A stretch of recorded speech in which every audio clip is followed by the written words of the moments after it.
ભારત ન્યૂઝમાં આપનું હાર્દિક સ્વાગત છે। થરાદ તાલુકાના લુવાણા કળશ ગામે આજે જનકસિંહ ચૌહાણ પગપાળા યાત્રા કરીને ગામના મહેમાન બન્યા હતા। થરાદ તાલુકાના લુવાણા કળશ ગામે આજે જનકસિંહ ચૌહાણ પગપાળા યાત્રા કરી અને રાજરાજેશ્વરીના કલેશ્વર માતાજીના દર્શન કરી અને ધન્યતા અનુભવી હતી।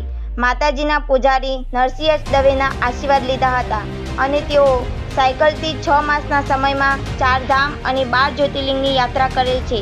ભારત દેશમાં ગૌહત્યા પ્રતિબંધ કાયદો ઘડાય અને મહાભારત સમય નારોલી ગામે આવેલ તુલસીનો બચાવ અને લોકજાગૃતિ માટે 20 માર્ચથી જનકસિંહ ચૌહાણને થરાદ તાલુકાના દરેક ગામની પદયાત્રા કરવામાં આવી રહી છે। આજે પોતે લુવાણા કળશ ગામની મુલાકાત લીધી હતી અને લુવાણા કળશ ગામના શાસ્ત્રી મદનલાલ દવે શાસ્ત્રો વિધિ પ્રમાણે મંત્રો ઉચ્ચાર કરે તેમને સાફો પહેરાવી સ્વાગત કર્યું હતું।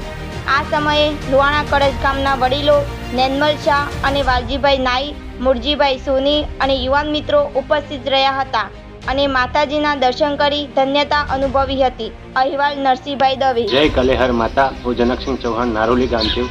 આજથી 5 મહિના પહેલાં મેં ભારતના 12 જ્યોતિર્લિંગ 4 ધામની સાયકલ યાત્રા 6 મહિના અને 11 દિવસમાં પૂર્ણ કરી। એ સંકલ્પ પૂર્ણ કરી અત્યારે હું થરાદ તાલુકાના દરેક ગામની પદયાત્રા કરી રહ્યો છું। એનું કારણ છે ભારતમાં ગૌ હત્યા પ્રતિબંધ કાયદો ઘડાય ને અત્યારે હું આપના ગામ લુવાણામાં છું અને બીજા ગામોમાં પણ જઈ રહ્યો છું। જય કલેહર માતા।